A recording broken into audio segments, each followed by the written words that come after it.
এদিকে অষ্টবসু অর্থাৎ অষ্টমুনিগণ তারা বলেছে মহামুনি বৈশিষ্ট্যের অতি মনোরমা আশ্রম দর্শন করার জন্য সুমেরু পর্বতের দিকে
তোরা জানিস না এই গাভীটি হলো স্বর্গীয় গাভী সুরভীর কন্যা। দেবতাগণ মহামণি বৈশিষ্ট্যকে দুগ্ধ পান করার জন্য দিয়েছে। এই গাভীর দুগ্ধের এমনই গুণ যদি মর্তবাসী একবার পান করতে পারে তাহলে তাদের 100 বছর পর্যন্ত পরমায়ু বৃদ্ধি পায়। এই গাভীর গুণগান শুনে প্রভাস ঋষির স্ত্রী ছুটতে ছুটতে আসছে।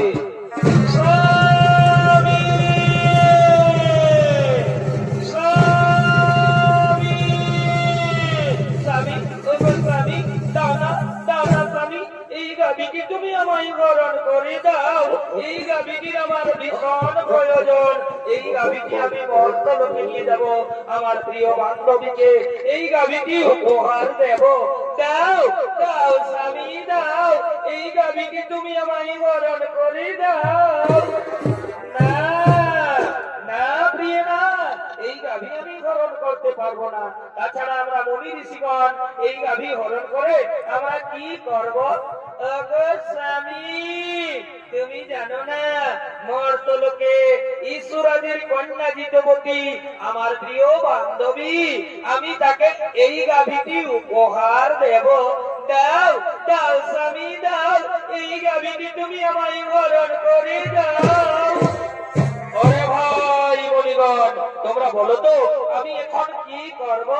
শোনো শোনো প্রভাস ঋষি, তুমি কি করবে তা আমরা বলতে পারবো না, তুমি এটা আমরা বলতে পারি এই গাভী তুমি যদি হরণ করো তাহলে মহামুনি বৈশিষ্ট্য আমাদের কাউকে ছাড়বে না। স্বামী তুমি না বলো না স্বামী, দাও দাও স্বামী দাও, এই গাভীটি তুমি আমায় হরণ করে দাও।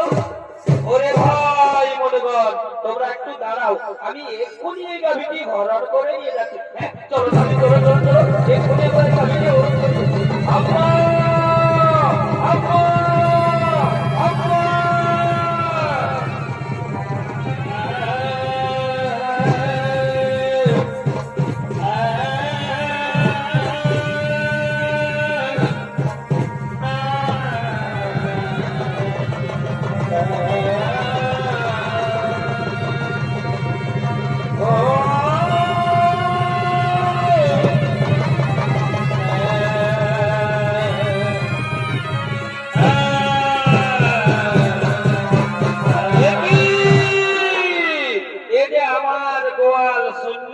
কোথায় গেল আমার দিব্য গাভী নন্দিনী? আমার গাভী নন্দিনীকে তো গোয়ালে দেখা যাচ্ছে না। নন্দিনী নন্দিনী নন্দিনী, তাই তো আমার দিব্য গাভী নন্দিনীকে তো কোথাও দেখতে পাওয়া গেল না। তাহলে নিশ্চয় নিশ্চয়ই আমার গাভী নন্দিনীকে কেউ হরণ করে নিয়ে গেছে। হ্যাঁ হ্যাঁ, আমায় ধ্যান যোগে দেখতে হবে কোথায় গেল আমার দিব্য গাভী নন্দিনী। ও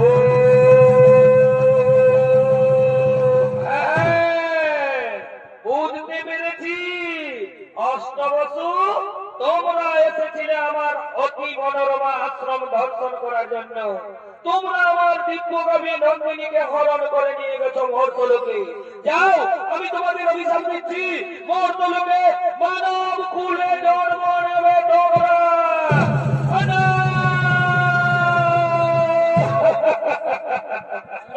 না না মনিবর না, আপনি আমাদের এত বড় অভিশাপ দেবেন না মনিবর। ফিরিয়ে নিন মনিবর, ফিরিয়ে নিন আপনার দেওয়া অভিশাপ, আপনি ফিরিয়ে নিন।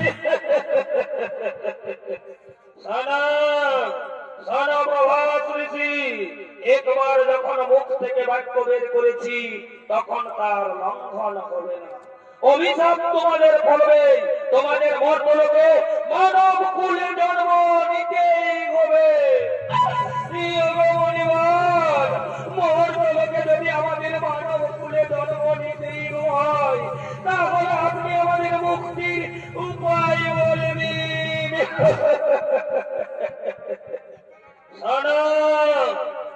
প্রভাস ঋষি, যাও মর্তলোকে দেবী গঙ্গার গর্ভে মহারাজ শান্তনুর ঔরসে জন্ম নেবে তোমরা। বাকি 7 জন ঋষি যারা তোমার সঙ্গে ছিল তাদের অপরাধ একটু কম, তাই তারা জন্মের পরেই মুক্তি লাভ করে ফিরে আসবে এই গোলকে। আর যেহেতু তুমি তোমার স্ত্রীর কথাই আমার দিব্য গাভী নন্দিনীকে হরণ করে নিয়ে গেছো মর্তলোকে, সে কারণে তোমাকে সারা জন্ম কাটাতে হবে মর্তলোকে। জন্মের সময় তোমার নাম হবে দেবব্রত, পরক্ষণে ভীষণ প্রতিজ্ঞা করার ফলে তোমার নাম হবে ভীষ্ম। এই আমার আশীর্বাদ, এই আমার অভিশাপ।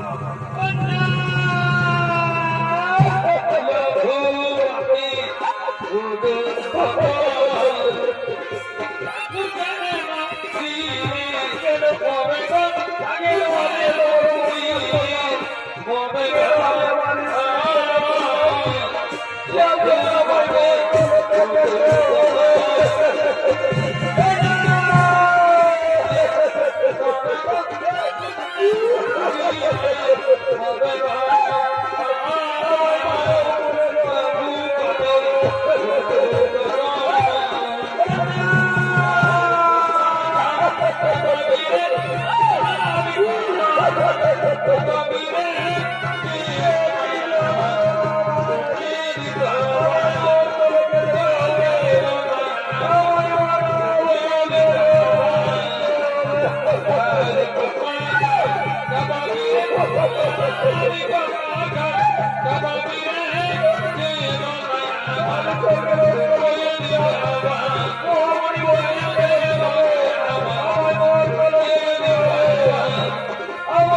মাননীয় দর্শক মন্ডলী, পুরাণ প্রমাণ অনুযায়ী মুনিগণের অনুরোধে 8 বছর ভক্তির ধরে দেবী গঙ্গা এলেন মর্তলোকে। মহারাজ শান্তনুর ঔরসে দেবী গঙ্গার গর্ভে জন্ম নিলেন 8 বছর। 8ম গর্ভে জন্ম নিলেন মহামুনি প্রভাস ঋষি। জন্মের সময় তার নাম হয় দেবব্রত। অলক্ষণে ভীষণ প্রতিজ্ঞা করার ফলে তার নাম হয় বিশ্ব। আর এদিকে কাশী রাজের কন্যা অম্বা, সে সভাধিপতি শাল্যরাজের প্রেমে পড়েছে। তাই সভাধিপতি শাল্যরাজ ছুটে চলেছে অম্বার সঙ্গে দেখা করার জন্য নির্জনে।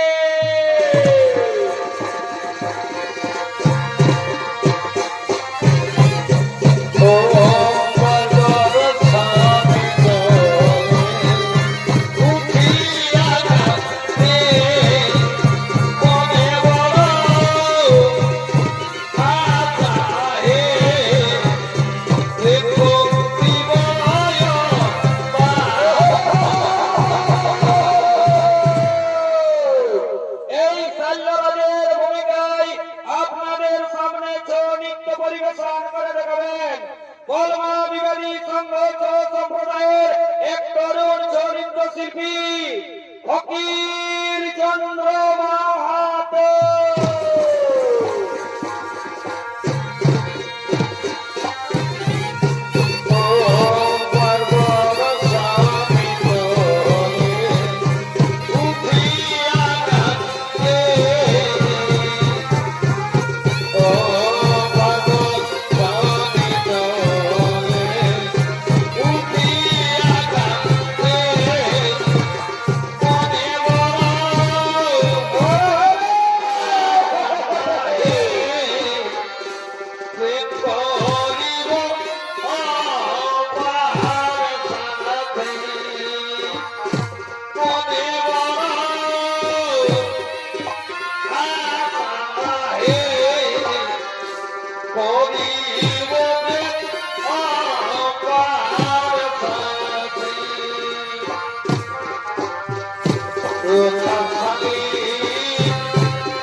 আমাকে অম্বার প্রতীক্ষায় থাকতে হবে। এসেছি, আমি এসেছি কুমার। এ কি অম্বা, তুমি এত দেরি করে কেন এলে অম্বা? অম্বা, তুমি কি বলতে পারো অম্বা, আর কতদিন আমাদের এইভাবে লুকিয়ে লুকিয়ে প্রেম করতে হবে? না কুমার, আর আমাদের এইভাবে লুকিয়ে লুকিয়ে প্রেম করতে হবে না। আগামী কালই তো আমার স্বয়ম্বর সভা, আপনি আমার স্বয়ম্বর সভায় যাবেন। আমি আপনার গলায় মালা দিয়ে আপনাকে আমি স্বামী রূপে বরণ করে নেব কুমার। অম্বা, তুমি সত্যি বলছো তো অম্বা? তুমি আমার গলায় বরমাল্য দিবে তো?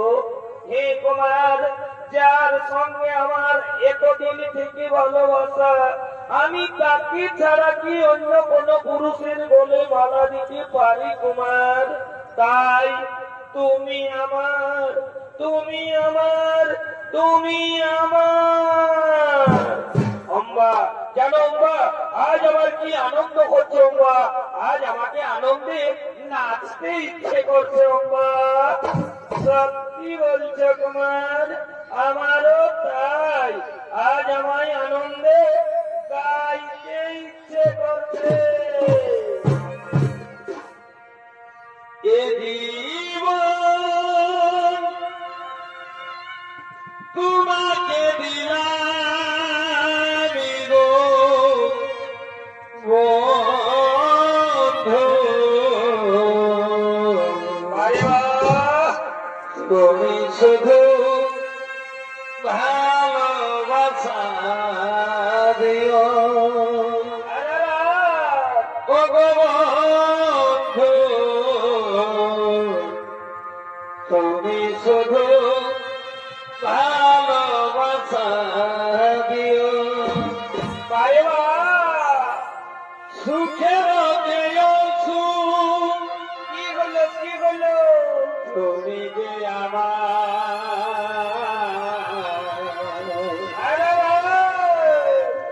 প্রিয় থেকেও তুমি বেশি প্রিয় গো বন্ধু, তুমি শুধু ভালোবাসা দিও ও গো বন্ধু, তুমি শুধু ভালোবাসা দিও।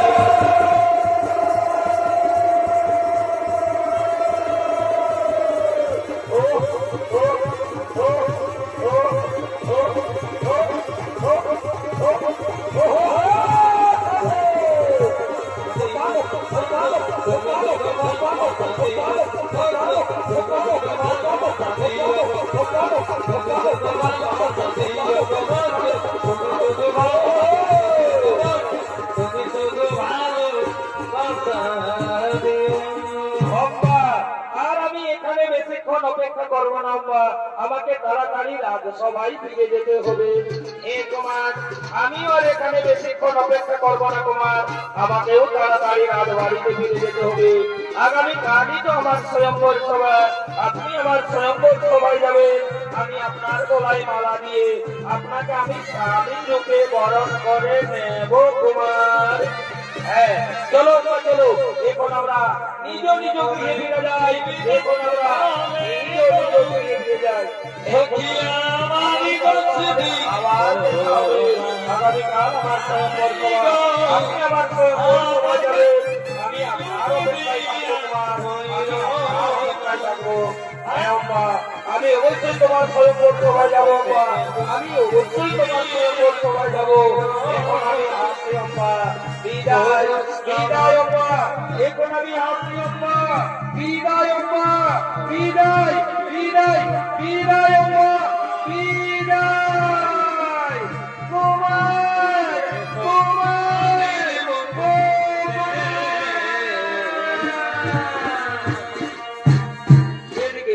এদিকে কাশীরাজের তিন কন্যা অম্বা, অম্বিকা ও অম্বালিকা। কাশী মহারাজ তিনি তার তিন কন্যার করেছেন স্বয়ম্বর সভার আয়োজন। দেশ বিদেশ রয়েছে নিমন্ত্রণ, দেশ বিদেশ থেকে রাজা রাজপুত্রগণ তারা স্বয়ংবর সবাই করছেন আগমন। ভালে ভালে বাঁশি বাজে, ভালে ভালে বাঁশি বাজে।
তারা তাদের নিজ নিজ মনোমত গতি করিবে বরণ।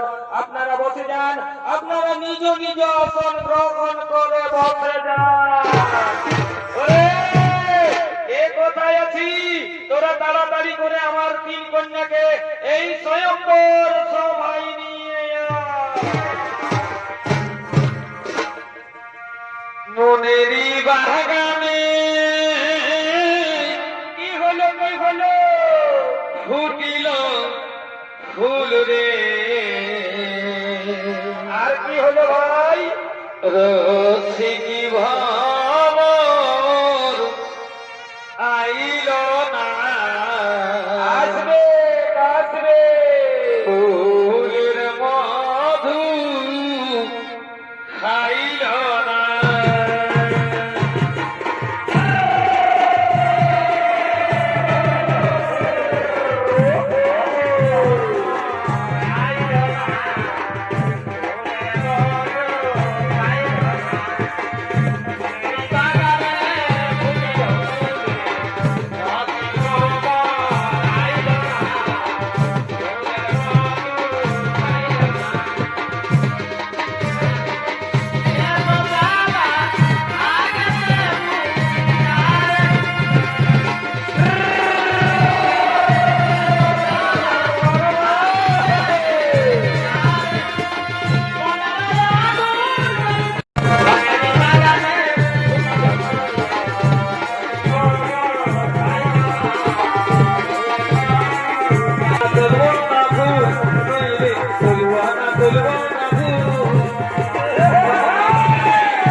কবির উপস্থিত এই সভাস্থলে।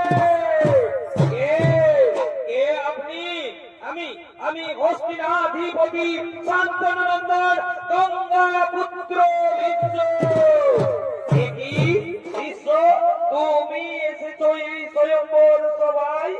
আরে আরে দেখ দেখ দেখ দেখ দেখ দেখ, বিশ্ব এসেছে এই স্বয়ম্বর সভায়। বিশ্ব আবার 80 বছর বয়সে নিজেকে যুবক প্রমাণ করার চেষ্টা করছে রে। আরে ভাই শোন শোন শোন শোন, আমার মনে হয় বিশ্ব বোধহয় তার পিতার মৃত্যুর অপেক্ষায় ছিল। তার পিতা মৃত্যুবরণ করেছে, তার মা শাখা পলাও ভেঙেছে, আর বিশ্ব তার দৃঢ় প্রতিজ্ঞাও ভেঙেছে। চুপ করুন, চুপ করুন, আপনারা সকলে চুপ করুন। আমি নিজে বিয়ে করার জন্য এই স্বয়ম্বর সভায় আসিনি। আমি এই স্বয়ম্বর সভায় এসেছি বাহু বলে তিন কন্যাকে হরণ করে নিয়ে যাবো হস্তিনার রাজপ্রাসাদে। আমি আমার ভাই বিচিত্র বীরদের রানী বানাবো। বাধা দিতে যদি কারো শক্তি থাকে তুমি এসো, এসো এই বিশ্বের সম্মুখে। কি কি বিশ্বদেব, এই স্বয়ম্বর সভার সামনে আমার তিন কন্যারে করিতে হবে। এক্ষুনি আমি তোমার জীবন দিব। তবে তাই হোক, তবে তাই হোক। একটি কারণ হতে তবে শক্তি রয়েছে।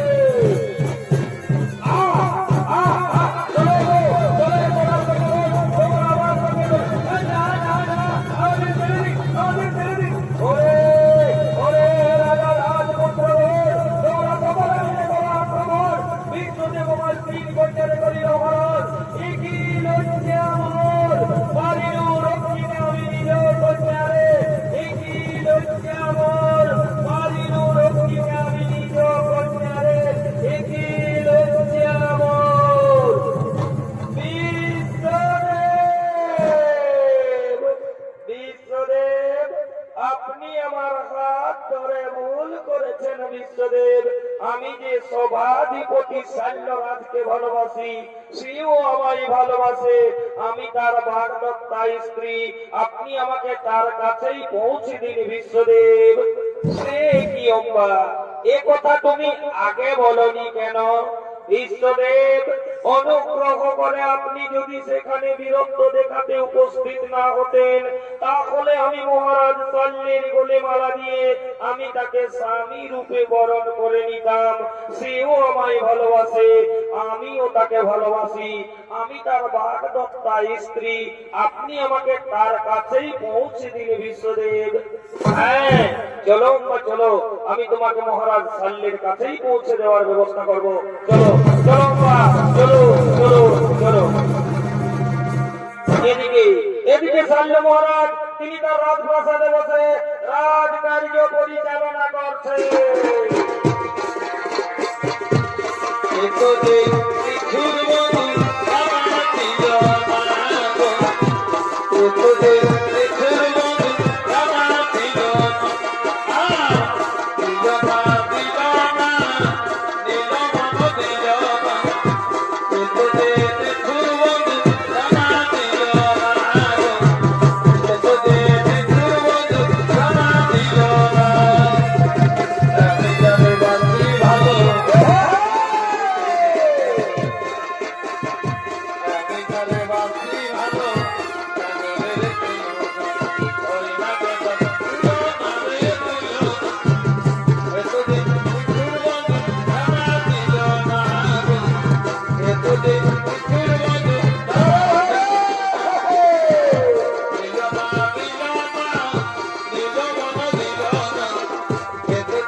তোমরা নিজ নিজ কক্ষে ফিরে যাও, আজ আমায় একটু একা থাকতে দাও, আজ আমায় একটু একা থাকতে দাও।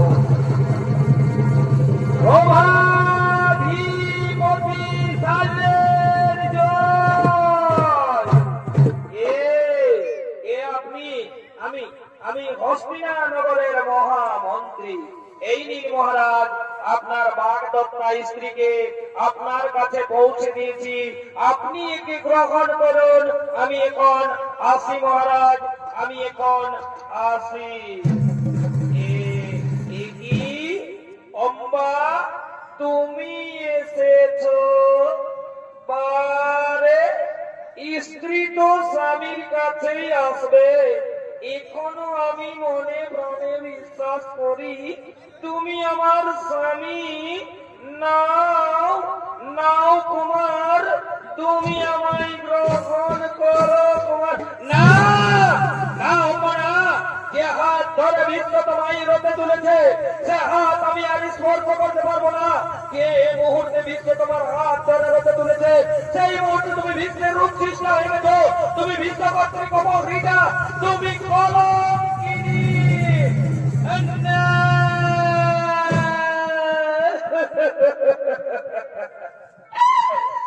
ক্ষত্রিয় সমাধির কলঙ্ক সাল্যরাজ, আজ আমায় বলছি কলঙ্কিনী। চুপ করো, চুপ করো দুর্বিষণা নারী। আমি আবারও বলছি, যে হাত ধরে বিশ্ব তোমায় রোধে তুলেছে সে হাত আমি আর স্পর্শ করতে পারবো না। যে এই মুহূর্তে বিশ্ব তোমার হাত ধরে রোধে তুলেছে সেই মুহূর্তে তুমি বিশ্বের উৎকৃষ্ট হয়ে গেছো। তুমি বিশ্বকর্ত্রী অপহৃতা। এই অপহৃতা নারীকে মহারাজ শাল্য কোনদিন গ্রহণ করবে না। তুমি তোমার বিশ্বদেবের কাছেই ফিরে যাও, তুমি তোমার বিশ্বদেবের কাছেই ফিরে যাও।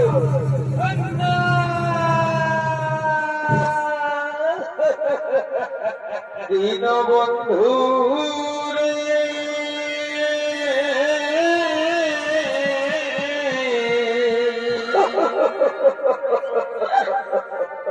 তুমি বিনে আমার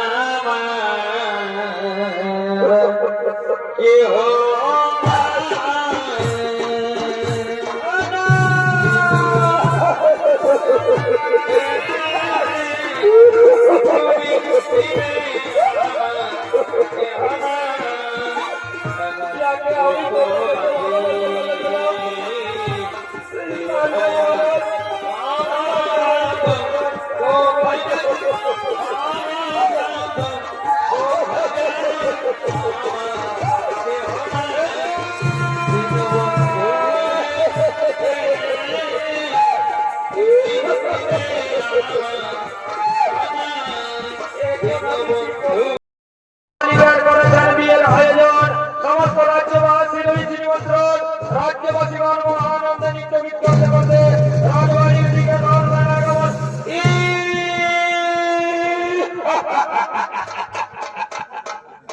আরে ভাই কি মজা, রে ভাই কি মজা।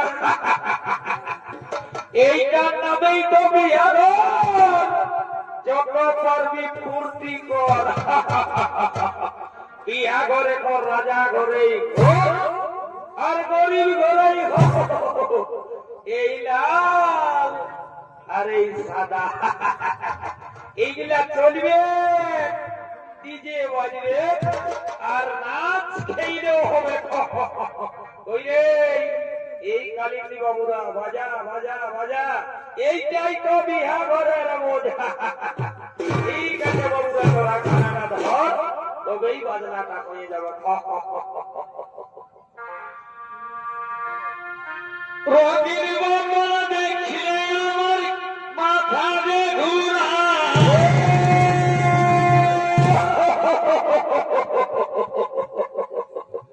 আরে ভাই, এই রঙিন মালটা হচ্ছে বিদেশি মাল, বুঝলে না? এই মালটা ঢুকিয়ে দিতে দিতে না আমাকে শুদ্ধ করে দেই। রঙিন বাবা দেখলে আমার মাথা যে ঘুরায়। আর দিল সে বাতানিয়ে দিলে বলার কিছুই নাই।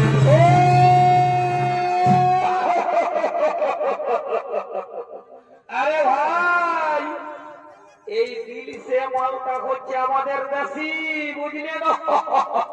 ওই জন্য এর আদরটা একটু বেশি। ও মন গেল হরে মাতে, মন গেল হরে মাতে। আর নাচে নুচে ঘাটে দিব আজ রাতে। সারাদিন মরে গেলি কাছে কাছে।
তুমি যে বলেছিলে মহারাজ শাল্য তোমাকে ভালোবাসে, তুমিও তাকে ভালোবাসো, তাহলে তিনি তোমায় প্রত্যাখ্যান করলো কেন?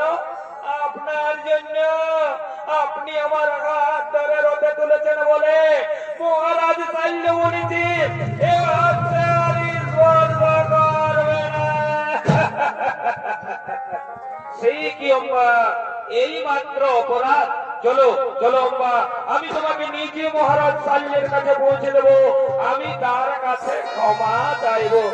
না, আর আমি মহারাজ শাল্যের কাছে বেরিয়ে যাব না, সে আজ আমার চোখে নরকের নিমিষে রইল। তাই আমি চাই, কি চাও অম্বা? আমি চাই স্বামীর রূপে তোমাকে। না অম্বা না, অতীতেই চলে গেছে জীবনের সুখ, জীবনের সুখ স্বচ্ছন্দ সমাত্রা নলে আত্মা হতে দিয়া লইয়াছি বিশ্বনাথ। পূর্বেই প্রতিজ্ঞা করিয়াছি আমি জীবনে কখনো বিয়ে করব না। তাই তো আজ আবার বলি, এই পৃথিবীকে যতে রমণী সকলে আমার জননী। তাই জননী বলে বুঝি তোমায় করি নমস্কার। আদি হতে দূর হোক তোমার আমার মধ্যে মহায় অন্ধকার।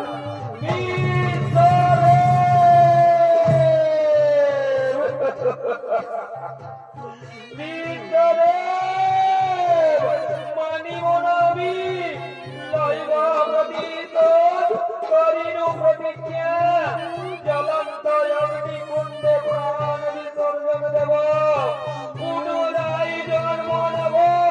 শ্রীকণ্ঠী রূপে আমি তোমায় কুরুক্ষেত্রের মাঠে দর্শন দেব, আর সেদিন হব আমি তোমার মৃত্যুর কারণ। তুমি মানে মানে জর্জরিত হয়ে যন্ত্রণায় ঝরঝর করতে করতে সরব শয্যায় লুটিয়ে পড়বে, কিন্তু মৃত্যু হবে না তোমার।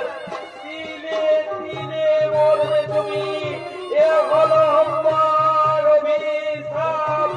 দিনে দিনে মরবে তুমি, এ হলো আমার অভিশাপ।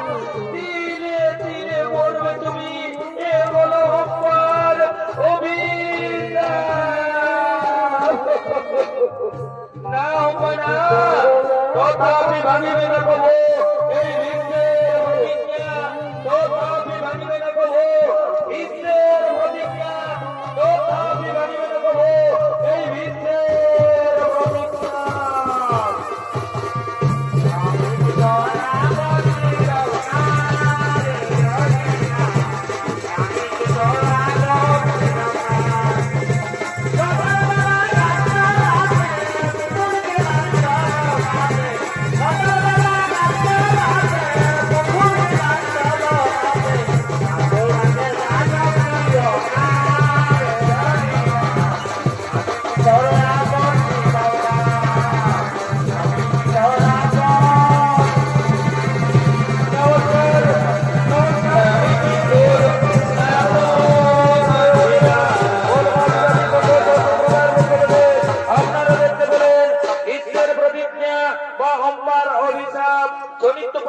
আমরা এখানে সমাপ্ত করলাম।